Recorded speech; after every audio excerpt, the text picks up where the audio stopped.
Hai,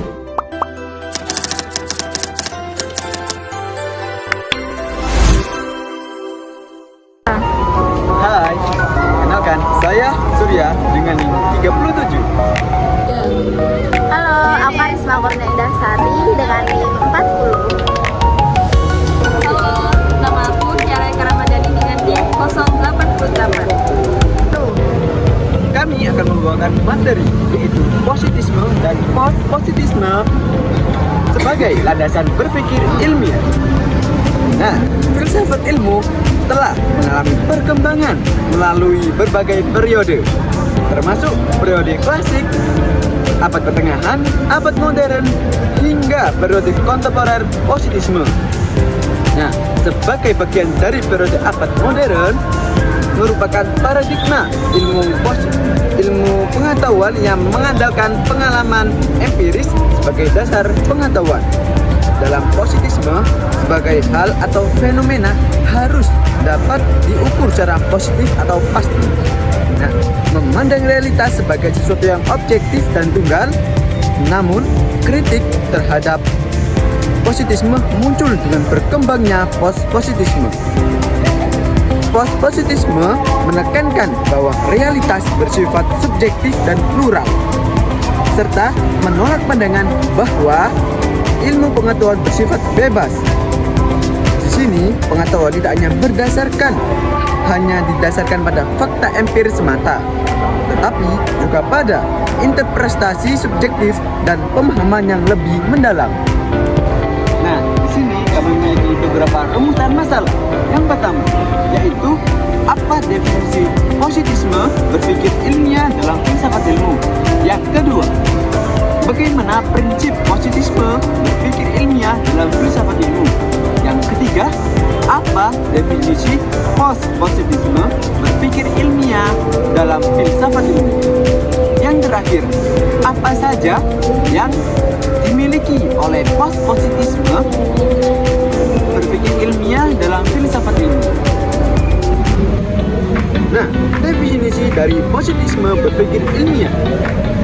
Positisme berakar pada empirisme dan dikembangkan oleh Auguste Comte pada abad ke-19. Positisme menyatakan bahwa ilmu adalah satu-satunya pengetahuan yang valid dengan objek yang dapat diamati, diukur, dan dibuktikan secara logis serta empiris.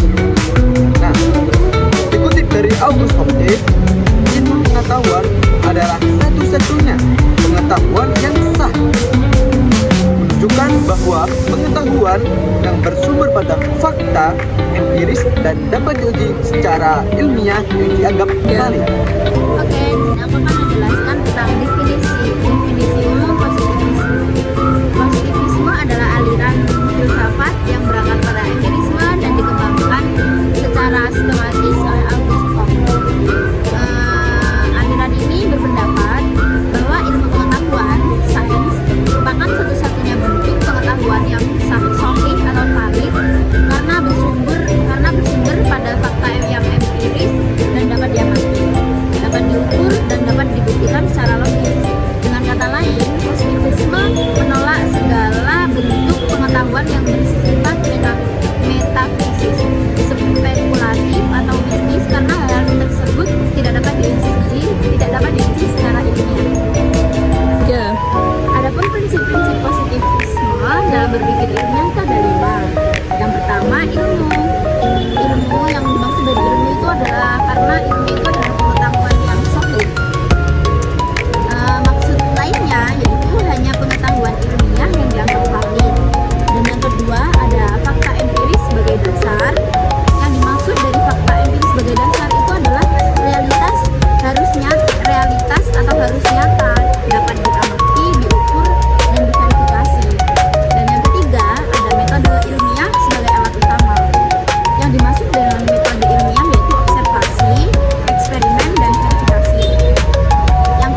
pada konteks value, kultur, tradisi, kebiasaan, dan keyakinan, natural dan lebih manusiawi.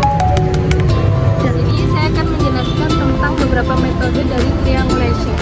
Yang pertama, secara ontologis, aliran ini bersifat dengan critical realism yang memandang bahwa realitas memang ada dalam kenyataan sesuai dengan alam. Tetapi satu hal yang mustahil bila suatu realitas dinyatakan oleh manusia secara benar. Oleh karena itu, secara metodologis, pendekatan eksperimental melalui observasi tidaklah cukup, tetapi harus menggunakan metode triangulation. Yang pertama, penggunaan bermacam-macam metode modern. Yang kedua, sumber data dan peneliti. Dan yang ketiga adalah teori. Kemudian, di post-positivisme berpikir ilmiah terdapat ciri-ciri utama. Yang pertama, falsifikabilitas lebih penting daripada verifikasi. Yang kedua, pengetahuan dapat dipengaruhi oleh konteks sosial.